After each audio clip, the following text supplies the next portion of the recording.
Good evening, everyone from Toronto, Canada, and good afternoon and good morning to everyone joining us from across the world. Welcome to the Global Women's Leaders Voices for Change and Inclusion and Women Political Leaders side event for the Generation Equality Forum, Mexico City, on the theme, how a strong multilateral system is fundamental to achieving gender equality and closing the implementation gap on women's rights. My name is Kahpisha. I am a United Nations human rights champion and founder president of Global Social Innovation Enterprise, Green Hope Foundation. And I am delighted to be your moderator today.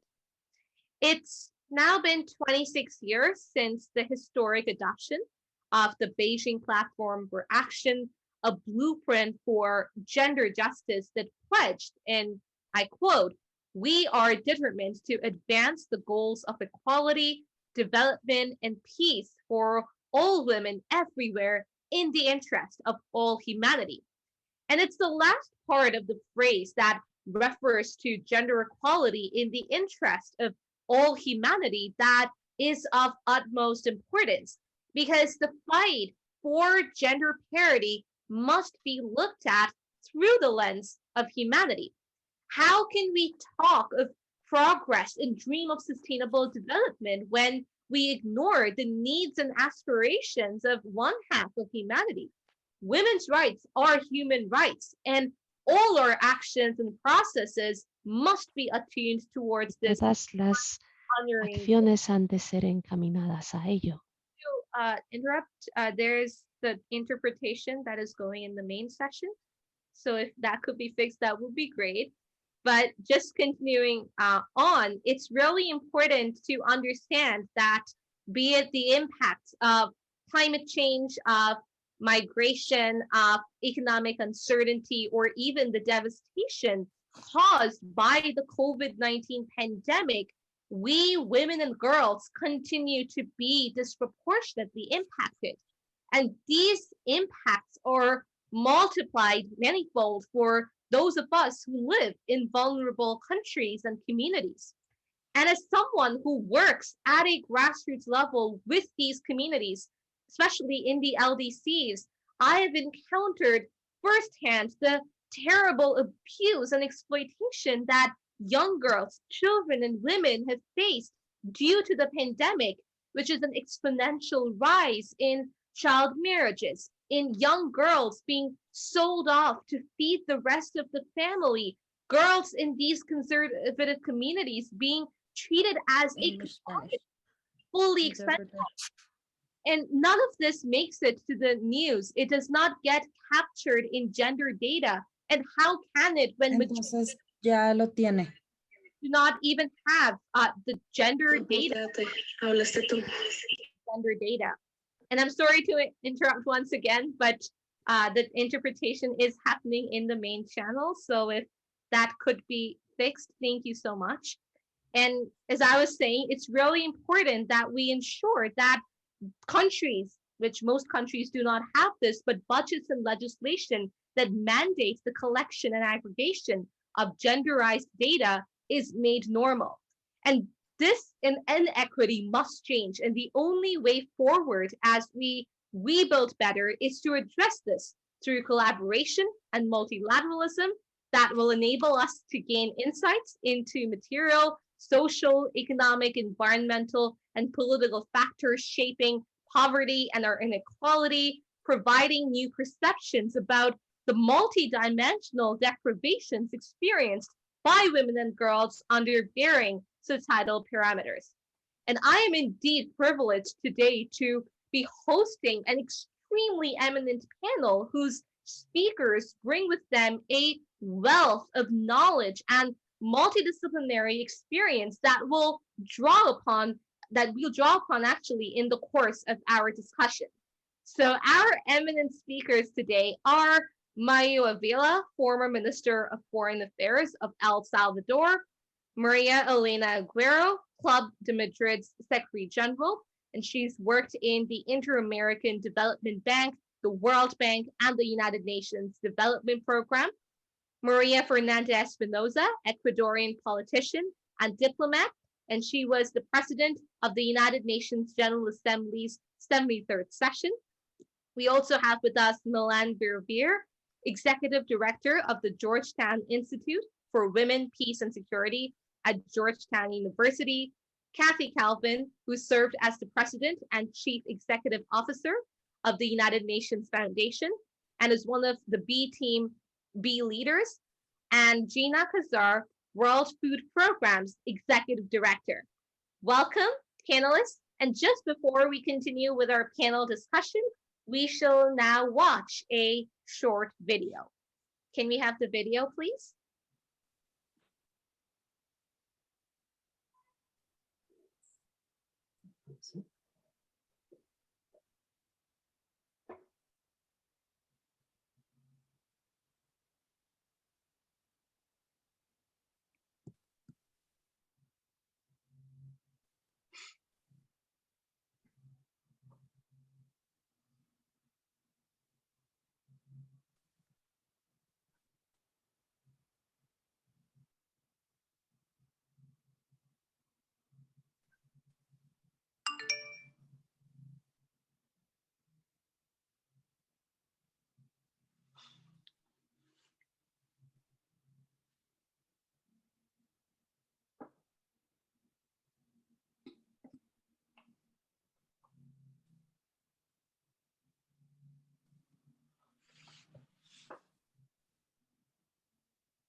Thank you very much. And I shall now give the floor to María Fernanda Espinosa, who will talk to us about a little more about the GWL.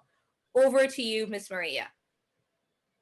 Thank you so much, dear Kakashan. And the technical team is apologizing for some technical glitches, but I think that it's solved. Unfortunately, we also had a silent video, but I think it is okay.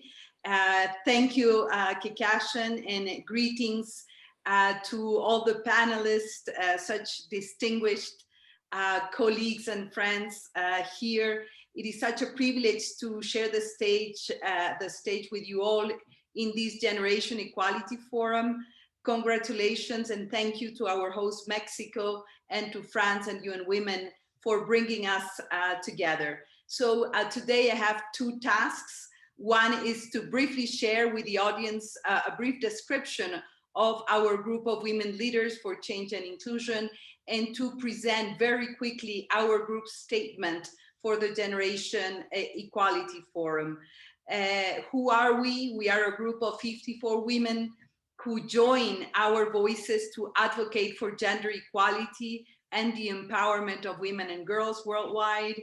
Of course, we see multilateralism as a vehicle of critical importance to support the achievement of equal, fair, and democratic societies. Therefore, as mentioned, our key objective is to strengthen multilateralism and the multilateral architecture so it can serve the purpose of building equal societies and enforce and guarantee the rights of women and girls worldwide.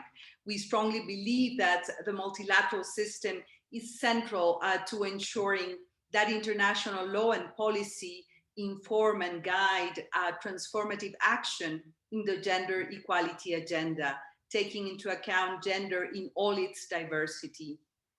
The principle espoused in the Charter of the United Nations and across the multilateral ecosystem, equality, dignity, peace, respect for human rights, and sustainable development will only be achieved if we address and overcome gender inequalities and discrimination using a cross-sectoral, transsectional, and intergenerational perspective. It is under these premises that we have been engaged in the preparatory works of the Gender Equality Forum to support the speeding of the implementation of the Declaration and Platform for Action of the Beijing Conference, and more importantly, for accelerating transformative action to achieve gender equality by 2030. So as also as a member of the steering committee of the Generation Equality Forum, I have had the privilege to accompany this preparatory process. And we believe that dialogue and action on gender equality is all the more important in light of the ongoing COVID-19 pandemic. There is, and we know, clear evidence that women and girls have paid the highest price and suffered the deepest economic impacts and magnified structural violence against them throughout the pandemic.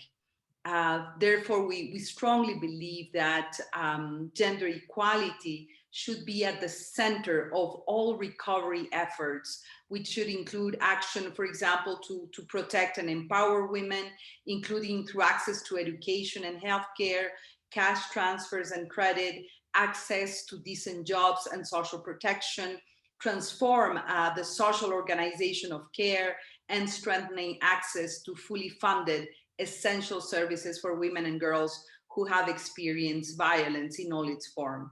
So there is a clear and urgent need to ensure adequate and sufficient funding for an action-oriented agenda on gender equality and women's rights. And given that there remain significant implementation gaps in the gender equality agenda. So I think, and once again, recovery and rebuilding efforts should be seen as an opportunity to accelerate progress and help overcome the current equality crisis. These and other proposals can be, of course, found in our group's declaration for the Generation Equality Forum. There are basically, among our panelists today, there are the experts that are behind the crafting of this declaration. So we're very much looking forward to hearing directly from our group colleagues to address specifically issues of how to better support victims of gender-based violence, for example, how to promote economic justice and the economic empowerment of women, how to encourage and push for a feminist action for climate justice, how to embrace new technologies and innovation as tools for achieving gender equality, and of course, how to support efforts around the women, peace and security agenda, and the adoption of the Generation Equality Forum, very promising compact on women, peace and security and humanitarian action. We are going to hear all of our fellow panelists addressing these particular issues. And I would like to conclude by pointing out that it is clear that the implementation of the Beijing Declaration and Platform for Action has fallen short from the initial promise. And therefore, 26 years after Beijing, the best way to honor the principles and aspiration of the Platform for Action would be to use this moment to change course and to implement bold actions that close the gap for women and girls' rights. The Generation Equality Forum has to be, a major inflection point, once in a decade opportunity to advance women's rights and tackle the gender equality crisis. We have a golden opportunity here to genderize multilateralism through intersectional leadership, to network, to a networked, inclusive, effective, rejuvenated multilateral system. It is a moment of reinvention that we should not miss.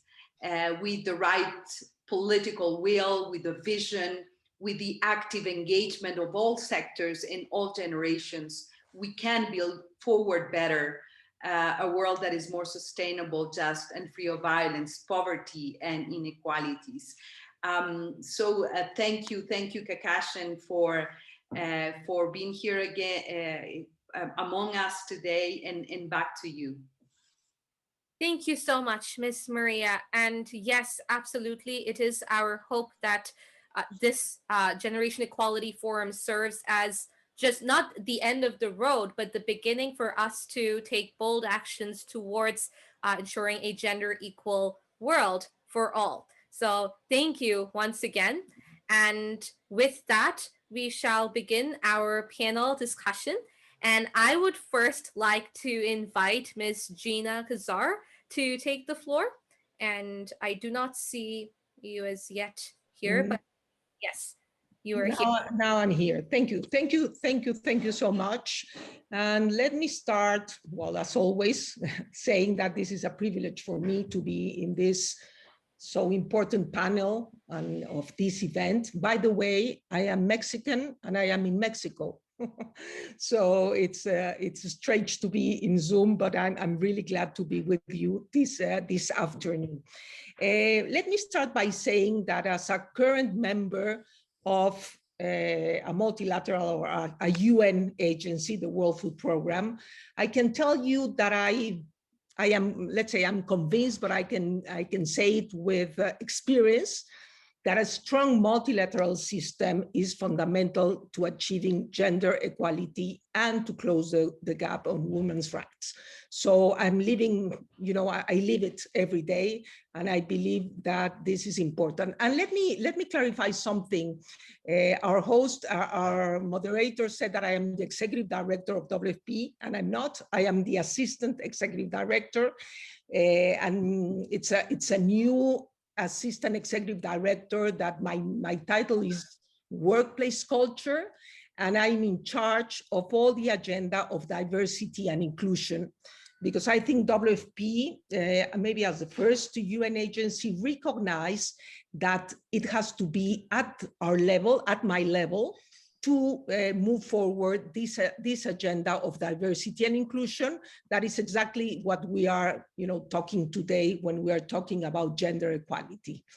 I'm gonna speak a little bit about how in WFP we divided the approach to gender equality in two ways: externally and internally, meaning externally with our beneficiaries and internally with our employees. And obviously, I think externally, it's interesting to see how a humanitarian agency can make such a big impact in changing lives of our beneficiaries. As you may know, our focus is zero hunger, in line obviously with the SDG 2. This focus is more urgent now than ever. 135 million people suffer from acute hunger. And let me repeat acute, because hunger is much more than that. And this is due basically for man-made conflicts, climate change, and economic downturns. And obviously now the COVID-19 pandemic, it can double this number. We are estimating that it could put another 130 million people at risk of suffering acute hunger. So this is really, really urgent. And as you all know, because you are experts on this, girls and boys, but women in general, are suffering more than ever in terms of hunger and let's say inequality. Yes, let me tell you that we are very clear at WFP that we won't be able to achieve zero hunger in the absence of gender equality. Now, we have proof of this in terms of data, in terms of programs, in terms of evaluation. We know this for sure. And that is why in WFP, we envision a world where all women, men, girls, and boys can exercise their human rights, obviously including the right to adequate food. This is why the pursuit of gender equality and women's empowerment is central in fulfilling our mandate. Wherever we work, I can tell you, in saving lives and changing lives, we have to tackle, or we must tackle, the inequalities that oppress and discriminate against women and girls. And we are clear in promoting equity and empowerment of all. We believe that a world with zero hunger can only be achieved if every woman and girl has equal opportunities and equal access to resources, and very important, equal voice in the decision that shape their households, communities, and even societies. In WFP, we decided to design, and more than design, implement a gender policy 5 years ago. And let me confess that it was, let's say, triggered by, because we realized that our food security and nutrition programs were not always adequately addressing gender equality and women's empowerment. That is why we decided to set 4 important objectives that I am sure you will recognize as really important to have the impact. And what is the impact? Imagine WFP is serving 100 million beneficiaries, a big percentage, and I'm not willing to say exactly which one, but more than half and close to 90 maybe are women and girls. So imagine the impact in designing our programs with these lenses. So the first objective we set was to ensure that food assistance is adapted to different needs and capacities. This is a very challenging thing, but we are really trying to have in all our programs this objective very much at the top of our agenda. The second one is related to equal participation. We believe that women and men have to participate equally in the design, implementation, monitoring, and evaluation of gender transformative food security programs and nutrition programs. The third one is to ensure that women and girls have increased power in the decision-making regarding food security and nutrition in their households, their communities, and their societies. And the fourth, it's the last but not least, is regarding gender and protection. Food assistance does no harm to the safety, dignity, and integrity of women and girls, and is provided in ways that respects their rights. So altogether, this has, now we are 5 years from this policy was approved, and I can tell you that we are being able to have better data about what we're doing in terms of gender equity. We have better monitoring of our programs and trying to ensure in very different contexts that our women and our girls are under these principles of gender equality and empowerment. Obviously, internally also is really important. As you may know, WFP has grown really a lot in the last 5 years. We are now more than 20,000 employees, a lot of them nationals. And internally, obviously, we know that to serve the needs of our beneficiaries, we need to focus internally in our workforce. So in our workforce, we have very clear targets of gender equality. There are obviously some programs in some countries that is difficult to get to our targets of 50% of more women, but we are every day working towards that target. And I believe the executive director, David Beasley, is very, very committed to do this because we believe that gender equality internally within our workforce and for our beneficiaries, that it's the first part of what I spoke, is a goal we are relentless in, and we will not stop until we meet our targets. So I believe it's very clear that multilateralism is key to advance this agenda, and I'm very proud. I am in WFP now, but I started also in GWL Voices, and I'm still very close to the group, and I'm really happy to really try to move forward in this important agenda. Thank you very much, Fernanda, María Fernanda, and everybody. Welcome to this important panel. Thank you. Thank you so much, Ms. Kazar. And, we talk so much about the fact that every single SDG has gender equality at its core, but thank you for talking about how important gender equality is in the achievement of SDG 2. I don't think that's talked about a lot. And as someone who works in that area of food security and gender equality, I'm really happy to hear you talk about that, and hopefully more people understand how important gender and women's rights is to food security, food sovereignty, and as achieving SDG 2. So thank you once again. And with that, I would like to now invite our next panelist, Ms. Kathy Calvin. And Ms. Calvin, I'd like to ask you, what tangible actions do you think must be taken to advance the women's agenda in this multilateral system and ensure our meaningful participation in all aspects of agenda setting, decision making, and implementation? Over to you. Thanks so much. And it's great to be here. It's great to be in Mexico City, even virtually, and to see all my fellow panelists today.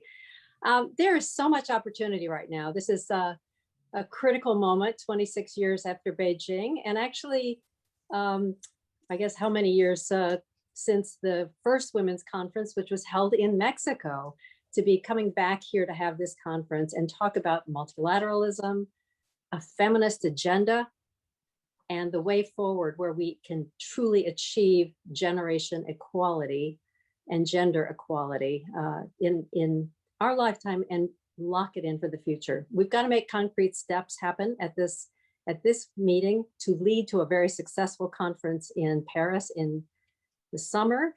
And I think the ways we're going to get there are to do a couple different things. The first is to recognize the feminist agenda that UN Women is putting forward, that the Secretary General is talking about, and what are the elements of that we can be putting more wind behind their sails. Second, we need to recognize that the multilateral system is critical to achieving this, not only in negotiating sessions that take place in places like CSW, but in creating spaces for civil society and civil groups to come forward and play a key role and actually ensure that monies and resources, which are woefully lacking but need to be grown, are getting to those frontline groups where they can make the decisions about how best to spend them. We need to start with data. That was the focus of the conference here in Mexico so long ago. It was a major topic in Beijing 26 years ago, but many of the gaps that we saw then are still in existence. So unless we commit to using data to make policies, using data to find out where the problems are, and reporting on data and holding every country accountable for that, we're going to be missing the opportunity to make a really big shift. Third, we've got to make sure we talk about sexual and reproductive health and rights. They are critical to making sure women have the ability to play the role that they should be playing in public life and in their economy. We can't let that one slip by us. And fourth, it's a really important time for us to acknowledge that as a feminist plan, we are talking about changing who in order to change how. If we're going to really change all of our systems to make them fairer and more balanced and more productive for every member of society, then we have to change who's in the room, who's in charge. That means more women, but it also means people who believe in feminist issues and are willing to work together across, Gina, as you said, all of the intersectionalities where we can make a difference, whether it's in climate or food or any of the other issues on our agenda. So I think it's a really exciting time, and I know all of our panelists have lots of other specific items. I'll just say for a final note, if this is such a critical moment for us also to hold ourselves accountable to make a difference and not let up this year. This is the year we have to make it concrete. COVID, which so disproportionately affected women, gives us every reason and every opportunity to make sure that we build back better. Thank you. Thank you so much, Ms. Calvin. And yes, we can view this pandemic as an opportunity to rebuild better and understand where we went wrong before and how to move away from that old normal and create a new normal. And thank you for saying that, you know, in order to change the system, we have to change the people who are in that system. It's kind of a chicken and the egg situation, but we do need to change the people in order to change the system. And that's really, really important. So thank you so much once again. And with that, we shall now have our next panelist, Ms. Melanne Verveer.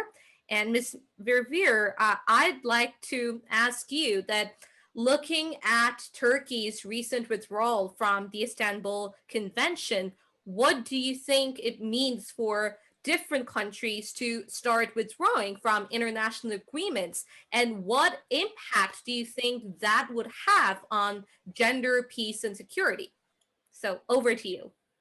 Well, thank you so much, Kakashin, and it's just a pleasure to be with my fellow colleagues from GWL and really to be part of the Gender Equality, Generation Equality Forum, which really is going to do so much to catalyze another whole era of progress, I believe. You know, Kakashin, you had said at the beginning that we should focus on the word humanity. And why? Because women are half the population of the world. And that is so true. This is a moral imperative to ensure equality for all, including for women especially, which is this journey that we've all been on. But also we should bear in mind that no country can get ahead unless if it leaves half of its people behind. So there is no progress for humanity, period, if half of humanity is left behind. And too often, I believe we look at these issues as a zero-sum game. If a woman has economic opportunity, or if she runs for political office, then I, the other half of the population, am somehow diminished. And that could not be less true. So we have to really keep in mind and stress how this is about everybody, and gender equality is for everybody, particularly for those who are still struggling for equality. So I thank you for that. I think also in raising the issue of this anniversary period, a year late than when we had intended to do this. But what happened in Beijing, and I'm sure many of us who were there, remember what it did to catalyze a movement. It was so inspirational. And for young women, it changed their lives. And I think we would like to see some of that coming out of these convenings, whether in Mexico or later in Paris, that we come to understand it is a cross-generational movement. There is much that was accomplished after Beijing. We are living with the fruits of that, but there is a long road yet to travel. And so that multilateral system we've been talking about is critically important in that. And after all, it is the multilateral system that has given us the frameworks for gender equality, whether it's CEDAW, whether it's the fourth world conference, the 4 world conferences, starting in Mexico, ending in Beijing, whether it's the Women, Peace and Security framework. All of this has come out of a commitment to gender equality on the multilateral level. And we are obligated to make it work despite all of the problems. Now, you mentioned the Istanbul Convention.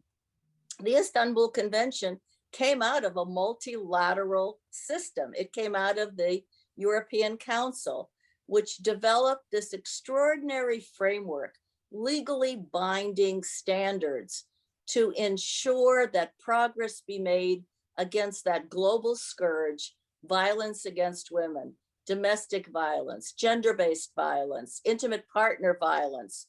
It is manifested in so many ways. And it created a framework for protection, prevention, and prosecution. And what we're seeing, we had country after country ratify, making good progress on ensuring that as they ratified the convention, they would abide by these standards that were developed after extraordinary efforts by so many people. And what has happened lately is we are experiencing a pushback, and it's manifested in various ways.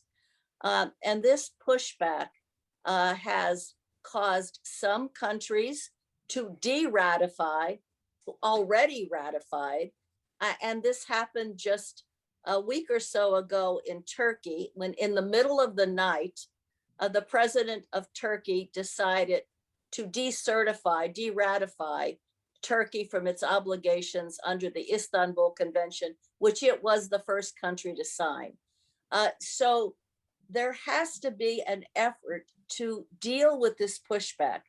The other thing we're seeing is countries that had fully intended to comply with the Istanbul Convention were making changes in their own laws to ensure to the international standards, are experiencing within the countries an authoritarian movement that says this is all about destroying family values, or this is not consistent with our culture. And they're using buzzwords to really go against ensuring that these standards can be adopted or retained. One of the biggest pushbacks is against the word gender. So if that word gender has come to, in some authoritarian and fundamentalist ways, signify that which is wrong, that is what the opponents are doing. And in a country like Ukraine, for example, that fully intended to ratify, they began to experience this pushback within the country. Fortunately, they adopted strong national laws, but they were not able to ratify because of what was happening within the country and the opposition to it. So what does that tell all of us? Here we are gathered for this extraordinary convening to rekindle, to renew, to grow our commitment to gender equality.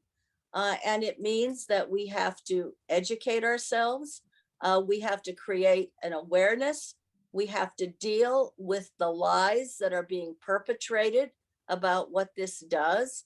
How does protecting women from violence destroy family values? It doesn't. And we've got to create counter pressures to take on this political opposition and come armed with all of the facts, but beyond that, with the political will that will hold legislators accountable for what they are doing, because it is objectionable for what it represents for human beings, for women. It is objectionable for what it does to economic progress in a country when women can't work or be productive because of what happens to them.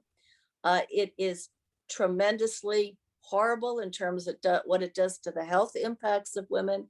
So there is so much at stake in what you asked about. But in a way, it's also a metaphor for so much else that we have to do to stop the pushback, because it is very much with us today. And I think there was a pushback really for the Beijing conference. When I was working on it for my government, we experienced all kinds of opposition just even to get there, to express women's rights as human rights. That pushback is manifesting itself again today in very different and similar ways, and it's going to be up to all of us to address it. Absolutely. Thank you so much. And it's really horrifying to note how with just one country or one person saying that it, quote, affects family values, gender, for example, it kind of creates this negative domino effect where other people suddenly feel that, you know, that gender equality is negatively affecting the society when, you know, the opposite is true. So yes, we do need that education, and we definitely need that education to create the mindset change. preferably starting right from the childhood level, so that our children and next generations grow up without that bias in their minds and actually be able to respect everyone regardless of any social determinants. So thank you once again, Ms. Verveer. And with that, I'd like to invite our next panelist, Ms. María Fernanda Espinosa. And Ms. Maria, you've dedicated your life to ensuring gender equality. And what can be better done to improve and incentivize women and girls' rights? And how can we address discriminatory laws and barriers that are actually preventing women's full political and economic participation and decision-making? So over to you, Ms. Maria. Well, thank you so much, Kikashan. I think I have spoken, a lot already, but, very quickly to respond to your question. As you know, I'm a strong believer in intergenerational co-building and intergenerational dialogue. I think that we have a shared responsibility to make the changes that we need at the regulatory, the policy, and the legal scaffolds, both internationally and nationally. I think Melanne was very clearly saying that we do have, a very comprehensive international architecture that has to translate into national policymaking, national legal scaffolds, and this is the responsibility not only of messianic leaders or heads of state and government, but a responsibility from civil society, from the feminist movement, from academia, and from parliaments. I think that we need more women in parliament. If you look at the numbers, it is not very promising. Still, 75% of parliamentarians worldwide are still men. And we not only we need more women in parliament, but we need more younger women and the younger generations, Kikashan. You have been so instrumental, for example, in the climate agenda. I have seen you, firsthand, being a climate advocate and working not only at the multilateral level internationally, but, being a change maker at the ground level, working with local communities. So this is, I think, what we need, greater participation of women in parliaments, greater engagement and civil action, civil society, active engagement. And I think it is not only about women's discrimination and what we have seen in terms of setbacks, not only in delivering on the international instruments, but also at the national level.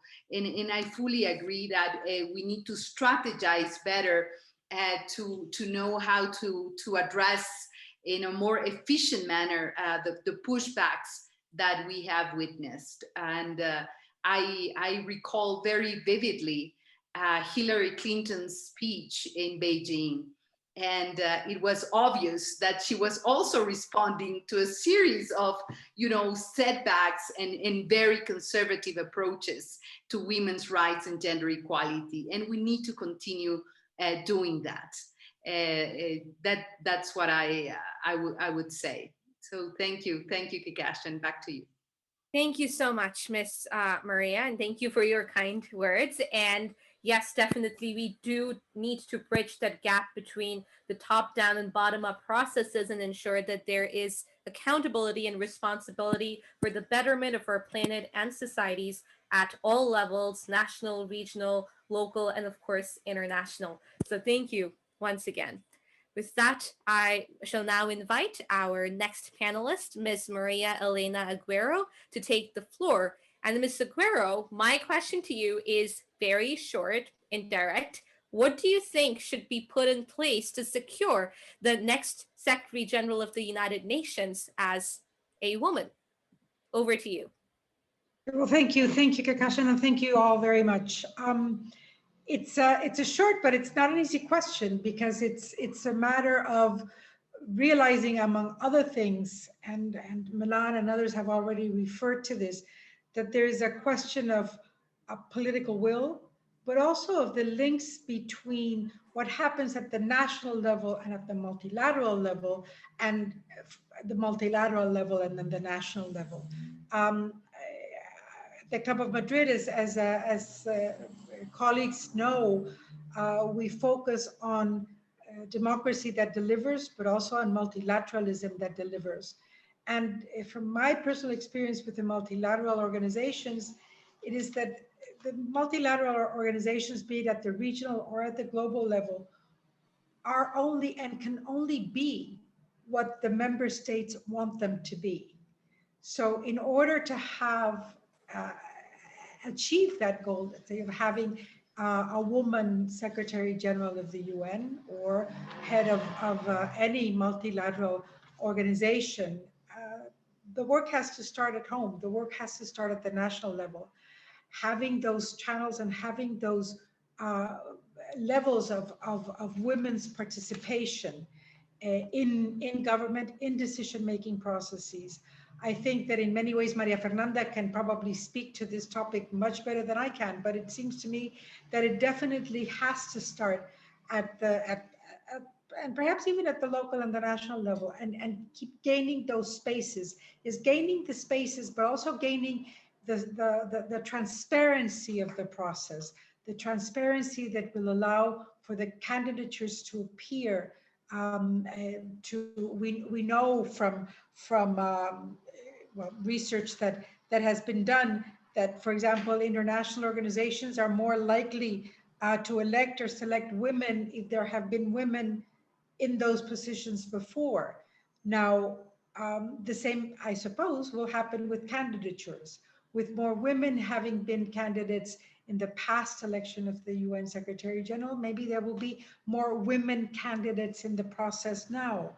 Also, you know, this was, say, the first part or the first corner of the glass ceiling was already broken quite a bit in the last round because there were a number of excellent women candidates.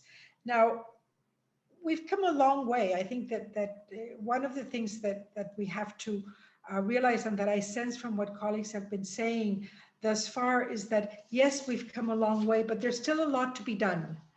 And in this sense, in getting women in those positions, as María Fernanda was just saying, having women's engagement and participation in election to parliament, to cabinets, as heads of government. We have only 22 out of 193 countries that have women as serving as heads of state and or government. And, you know, there are over or nearly 120 countries that have never had a woman leader. So there's still a very, very long way to go. And I think that the beauty of what we've been hearing thus far this evening is that I think most of us are looking at the situation, and especially as it has been exacerbated by COVID-19, by the evidence that women have been suffering, let's say, or being affected a lot more seriously than males in this COVID-19 pandemic. The one very important thing is that we see this also as an opportunity, and I think this we have learned. And maybe we come with it.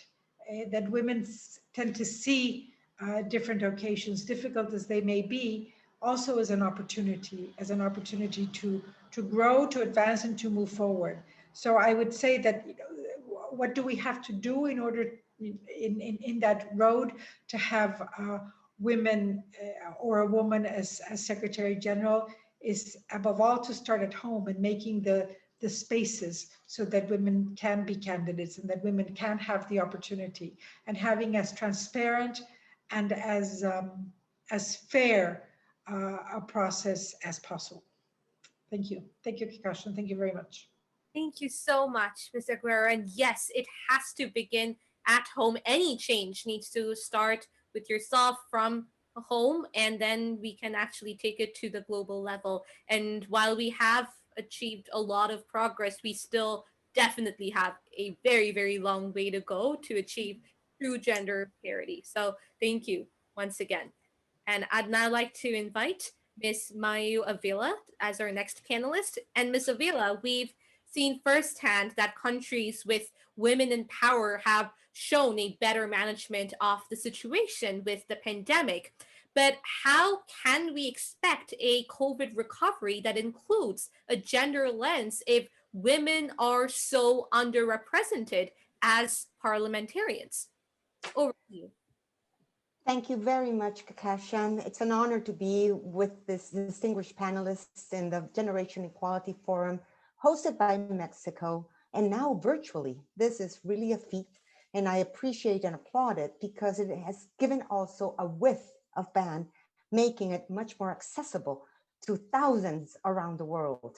So I am also very much in line with what has been said before, because at the end, the pandemic, what it has given us is an opportunity to visualize and to value the essential contribution of women.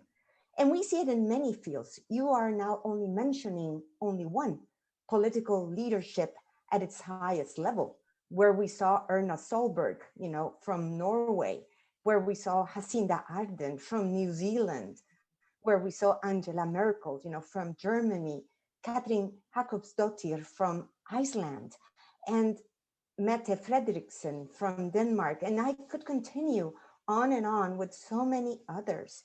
But what is important also, and I want to bring to the table now, is that it is not only them at this very high level political leadership roles. You can see it also in the paid work, that even though women lost most of the jobs during the pandemic, or in increased domestic work, in the accompaniment of virtual study of children, where women had to do maybe remote work, but also had to homeschool or help their children access virtually, maintaining the family, assistance to older adults.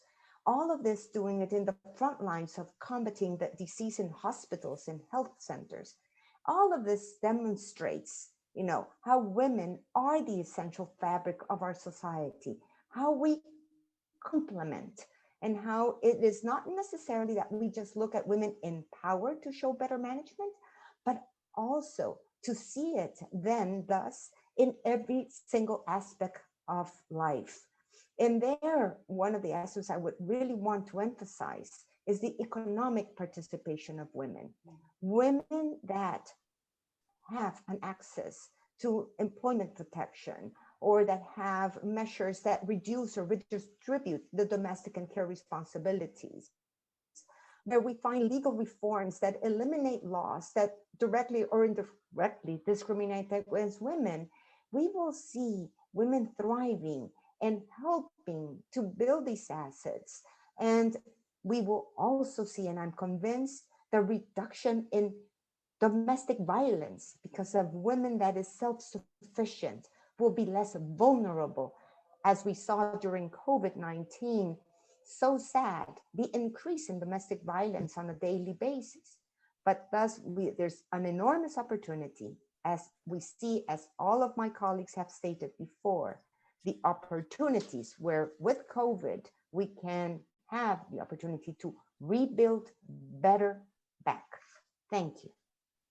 Thank you so much, Ms. Ávila. And yes, thank you for talking about the importance of a women-led circular economy. And that is so crucial towards achieving a more sustainable and gender equal world. And definitely we can use that as the blueprint to rebuild better and create that new normal. So thank you once again. And thank you so much to all of our panelists for your very insightful remarks on this very important topic. And we shall actually now take a few questions from the audience. Just a reminder, audience, you can leave your questions in the Q&A box and we'd be happy to ask our panelists those questions. We already have one that has come in, and that is, how do we address the mental health stigma that women and girls, especially around the world, in particular in conservative communities, face, where they're often branded as witches? And this gender-specific target is not present in SDG 3, good health and well-being. So what can be done to remove the stigma both globally and particularly in conservative communities? Would any of your panelists like to answer that first? Yes, Ms. Calvin. I'll just say a few words, and I'm sure others have some thoughts. I've actually been very impressed that the Secretary General himself has spoken out on this, has made this a priority, has been willing to bring it into conversations, even when it wasn't maybe relevant or immediately obvious that that was the topic, because I think he too, even before COVID, began to recognize the epidemic of loneliness and disengagement was creating bigger problems in terms of the way we treat each other, the way people were feeling, and leading to severe mental health problems. So I think that the conversations that got started last year rely on all of us, whether we're women or men, feminists or not, but certainly if we can listen to each other and bring out this question of isolation and loneliness. It is such a gigantic epidemic, and to ensure that it is part of any conversation about healthcare. I think we have to push for that, and that may be a worthy opportunity to reopen that target. What we all need to do is find other allies, and I think this is another area where we can find allies that maybe we haven't even thought of talking to before. Thank you. Thank you so much. Yes, Ms. Verveer. You know, I remember when we were working on healthcare reform in our country, and one of the issues is mental health going to be covered? And it took an educational process, not that it was that long ago, to make people understand that this is part of holistic health. You have to address these issues. And whether it's human rights defenders today, or rising rates of suicide from isolation and other reasons, we have got as a community of human beings to rise to the occasion. I think Kathy's absolutely right. It takes allies. It takes allies certainly in the health community, the medical practitioners who have a lot of credibility to say this has to be addressed. But it also takes other people who are respected in communities to stand up, you know, whether in certain cultures, it's traditional leaders, religious leaders, whoever it is, to rally around these issues, because no life should be lost because attention isn't being paid to this serious issue. And I think it's one that we have made progress on, just like people with disabilities. You know, in many societies, people with disabilities were shunned.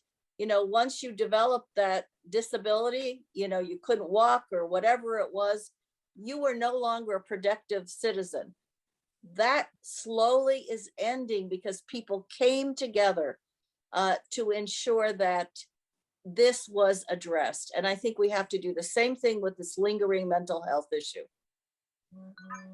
Thank you so much. I see Ms. María Fernanda, your hand is raised.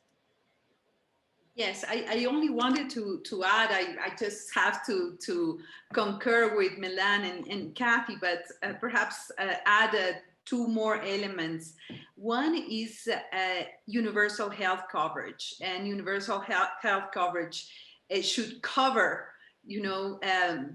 public, free, universal access to mental health treatment. And I agree with you, Kakashan, that there is stigma, there is a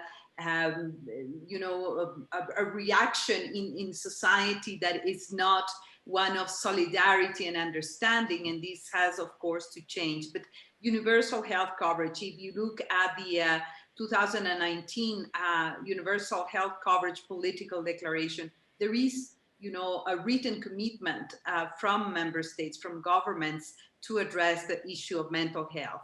And mental health should be part of the primary healthcare basket of public services. And in very unequal societies, I think the transactional discrimination also plays out.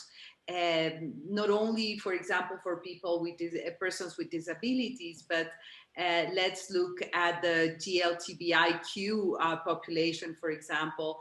They really need to ensure that they do have, mental health support and services. And I think that if the COVID-19 pandemic has been, a history of loss, of pain, but also, an opportunity to show that we are all vulnerable in a way. It has put, in evidence how interdependent, how weak and vulnerable we are in spite of, all the high technologies, all the knowledge, the sophistication of our 21st century world. We are in the same world, and we are part of the same humanity. And I think that we have to take mental health seriously. And Kathy said it well. I know from first-hand experience how concerned and committed the Secretary General himself is on this issue, and the World Health Organization as well. Thank you so much, Ms. Maria. I see Ms. Ávila, your hand is raised. Yes, thank you. I also wanted to recognize the Secretary General's forward-looking call for peace in the home. And he did this in April 2020 during the pandemic. And much of the danger of domestic violence has a toll on mental health.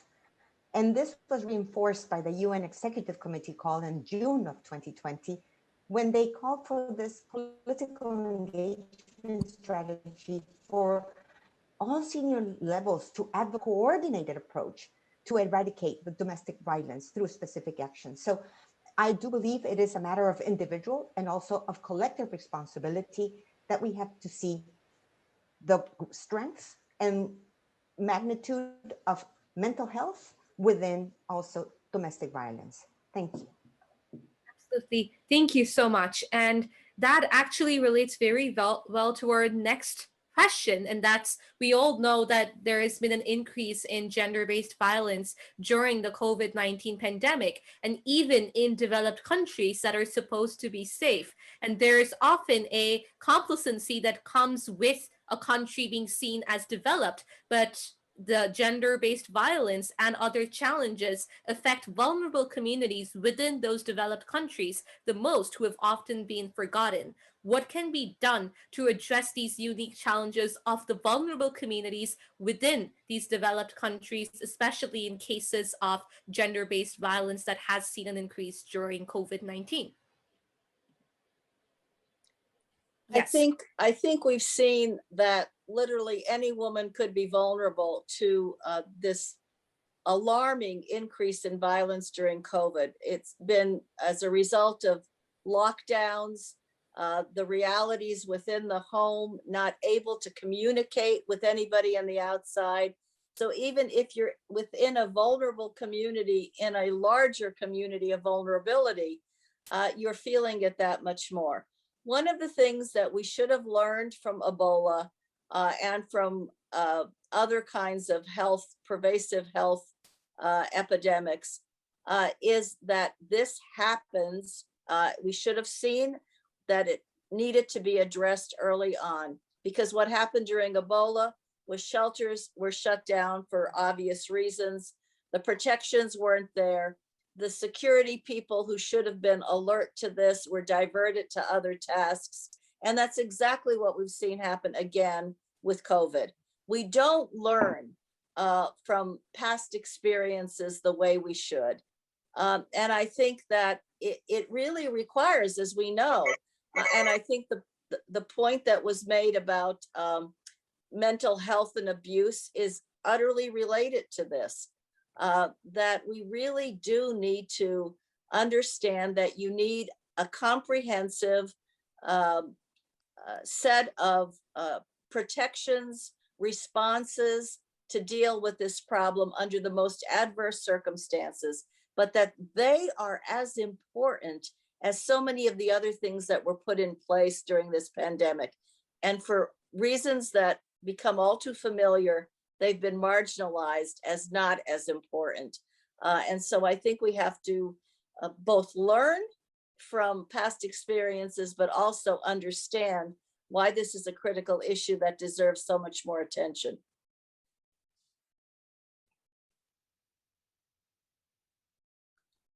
Can't hear you. You're on mute. And you know, we haven't talked about discriminatory laws that much in this conversation, but I think this goes to the root of so many countries don't have laws protecting women. Those who do don't often enforce them. And we could do so much better. I mean, the World Bank did a survey of 190 countries and only fewer than 10 had actually ever really done a survey of discrimination and violence. So we've got a long way to go to keep these topics on the front burner. And it goes back to the conversation also about women in parliament or feminists in parliaments. I mean, we ought to have men who speak out against this as much as we do women. I was muted. Yes, Ms. Kazar, thank you so much, Ms. Calvin, by the way. Thank you so much. And let me tell you that if I have to choose one issue to tackle in the world, could be violence against women. I am, you know, that Latin America maybe is considered the most violent region for women worldwide. This is largely due because of this, let's say, prevailing patriarchal culture, which governs all our society. And as you know, with COVID-19, the numbers have gone dramatically up in Latin America. And I think, you know, the multilateral world owes to these women a response. Because I really support, and it's really complicated because I don't think it's lack of funding, let's say, of people interested in you know, moving this forward, but it's such a complex issue that has cultural, government institutions, obviously corruption, and it's this intersectionality that we were talking before that it's really getting to a place that I don't, and I'm not happy to listen to Melanne opening our eyes that this is going not very well, you know, in terms of how we're making progress. You said about Ebola and we didn't learn, and COVID, I was also in Ebola and UNDP. So it's amazing that we haven't yet got the formula on how, you know, to, let's say, break this cycle about poverty, gender, culture, violence. So I am just shocked reading what's happening in my country. And you saw that it went international, what happened with these femicides that are, you know, it's reaching like 7 out of 10 women are suffering from violence in my country. So yes, this is urgent. Thank you so much. Yes, thank you so much. I see Ms. Ávila, you have your hand raised. Thank you very much. I just want to add to Gina in the sense that I completely agree that ridding the world of domestic violence should become a priority. But for this, we need perseverance, we need zero tolerance, and we need adequate resources used in a coordinated and effective way by the leadership at all levels. And we saw it in COVID, when all of the security forces that were trained to be able to respond to women in danger were completely focused on others. The emergency lines were shut up. There were not hotlines. I saw some countries that did some type of efforts by putting emergency lines at supermarkets where they knew the woman will be able to go, and there she could make a call. So lack of action is neither an option nor a choice now. It is only then that the home and the world will be a better place for all of us. Thank you. Thank you so much. Yes, definitely. And thank you for sharing that. And the last question that we have today is, just today, the state of Arkansas in the USA passed a bill that bans certain types of healthcare for transgender youth, something that is a direct violation of human rights. And that is just one example of the numerous discriminatory practices that the LGBTQIA+ community faces around the world, whether it's through discriminatory laws or even just through biased mindsets. What can be done to reaffirm their basic human rights and stop this discrimination locally and globally? Well, let me just start.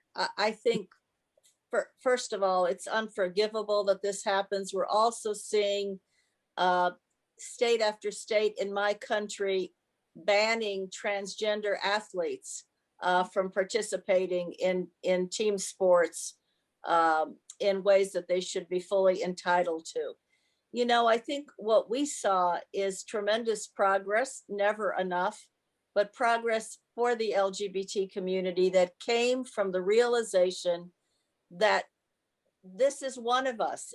No, it's not differences that should be proscribed or punished, but it's my next door neighbor, it's my physician, it's people I cherish and care for. And we have to come to understand that human dignity and human rights are, everyone is entitled to, not exceptional clauses where you get treated like a more marginalized person because of who you are. It is a process, but it's part of the countercultural war in many ways that I alluded to early on with the pushback. What we're seeing is politically, some forces are seeing this as the wedge issues in which they can make progress on their overall ideological agenda. It is unfortunate. It goes to mental health, because can you imagine the mental health consequences of these actions?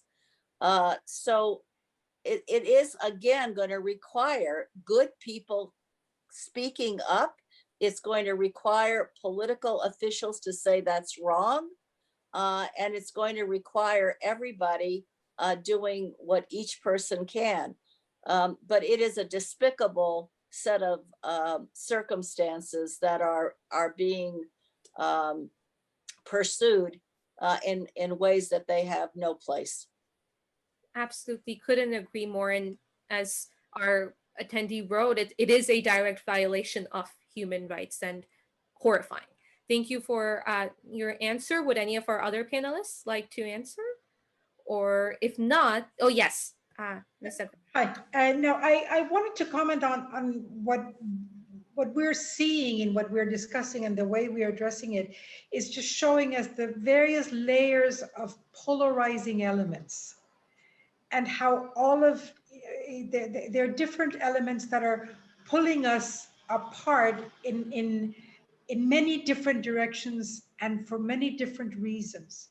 And one of the things that we have to aim at, and Melanne was just referring to it, is human dignity. I mean, it is this emphasis on what brings us together, and what is the reason that we are all human beings with that human dignity and deserving of respect of our human rights, and not ignoring what is polarizing us and pulling us apart, but acting on it. And acting on it requires political will and action.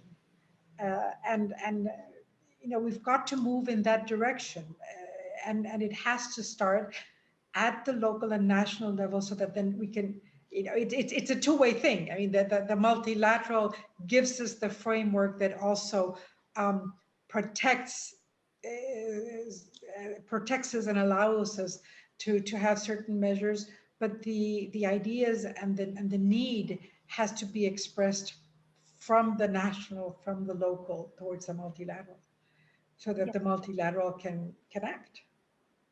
Absolutely, yes, and a life of dignity for all, leaving no one behind. So thank you so much, and thank you to all of our panelists for your answers. And I'd now like to ask each of our speakers in 1 minute, maybe, to provide key concrete actions or steps that you think are important for achieving gender equality. So we shall begin with Ms. Mayu Ávila. Thank you very much. To me, it is important to take into account the private sector.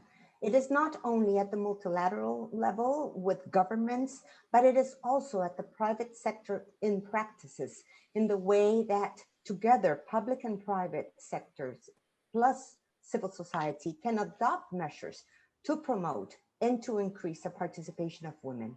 Thank you. Thank you so much, Ms. Ávila. Ms. María Elena Agüero.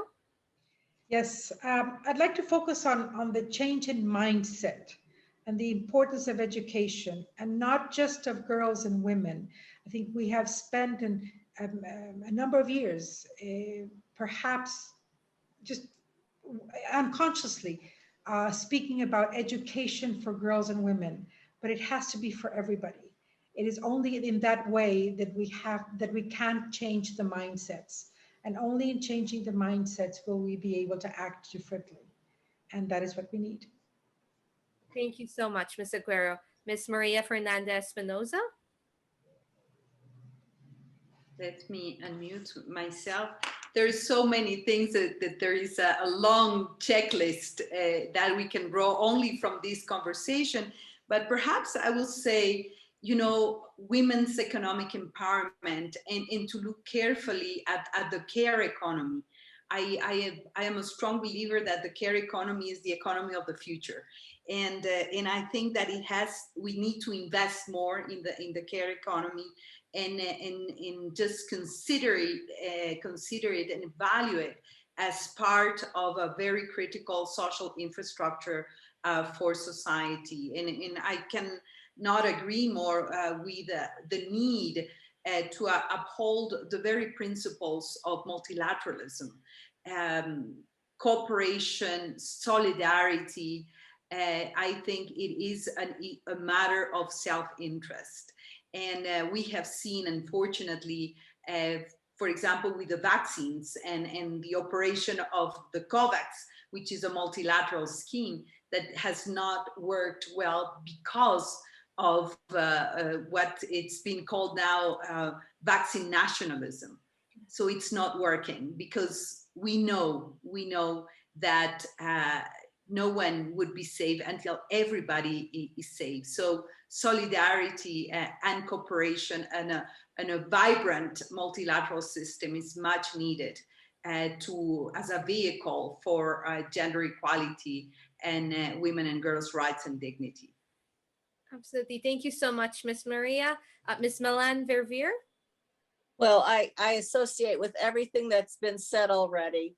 And just a personal note, a few years ago, I wrote a book with a co-author called Fast Forward. And both of us, coming out of different arenas, were very troubled by the fact that we weren't making enough progress on these issues, and took the test of how do we accelerate progress for women and girls.